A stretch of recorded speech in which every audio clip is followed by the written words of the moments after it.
যুক্তরাষ্ট্র ও ইসরায়েলের যৌথ বিমান হামলার পর পশ্চিমা সামরিক বিশ্লেষকদের অনেকেই ধরে নিয়েছিলেন ইরানের সামরিক শক্তির মেরুদণ্ড ভেঙে গেছে।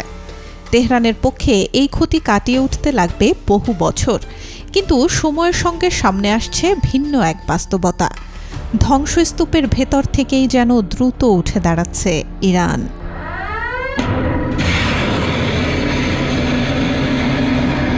মার্কিন গোয়েন্দা তথ্য বলছে, ইরান তাদের সামরিক ও প্রতিরক্ষা শিল্প খাত পুনর্গঠনের কাজ দ্রুত এগিয়ে নিয়ে যাচ্ছে।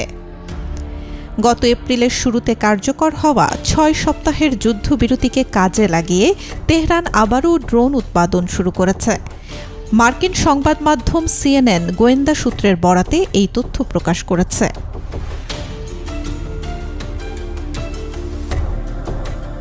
সূত্র জানিয়েছে, ট্রাম্প প্রশাসন যে সময়ের হিসাব করেছিল, বাস্তবে ইরান তার চেয়ে অনেক কম সময়েই সামরিক সক্ষমতা পুনরুদ্ধারের পথে এগোচ্ছে।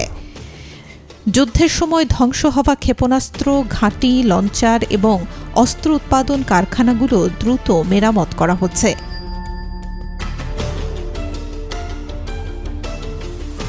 মার্কিন গোয়েন্দা বিভাগের এক কর্মকর্তা জানান, কিছু জটিল যন্ত্রাংশ তৈরিতে সময় লাগলেও আগামী ৬ মাসের মধ্যেই ইরান তাদের ড্রোন সক্ষমতা প্রায় পুরোপুরি আগের অবস্থায় ফিরিয়ে আনতে পারবে।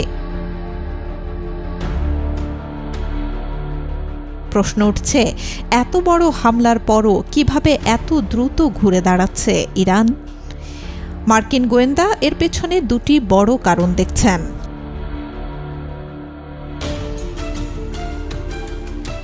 প্রথমত, রাশিয়া ও চীনের নীরব সহায়তা পাচ্ছে তেহরান। বিশেষ করে মার্কিন নৌ অবরোধের মধ্যেও চীন গোপনে ব্যালিস্টিক ক্ষেপণাস্ত্র তৈরির প্রয়োজনীয় ইলেকট্রনিক যন্ত্রাংশ সরবরাহ করে যাচ্ছে বলে অভিযোগ উঠেছে, যদিও বেইজিং এই অভিযোগ সরাসরি অস্বীকার করেছে।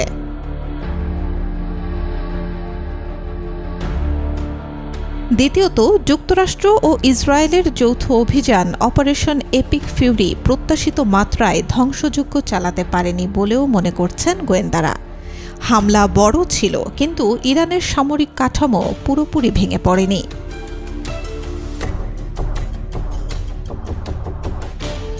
এখানেই তৈরি হয়েছে বড় ধরনের বিরোধ। গত মঙ্গলবার CENTCOM commander admiral Brad Cooper দাবি করেন, মার্কিন হামলায় ইরানের ৯০% প্রতিরক্ষা ব্যবস্থা ধ্বংস হয়ে গেছে এবং দেশটি আগামী কয়েক বছর আর ঘুরে দাঁড়াতে পারবে না।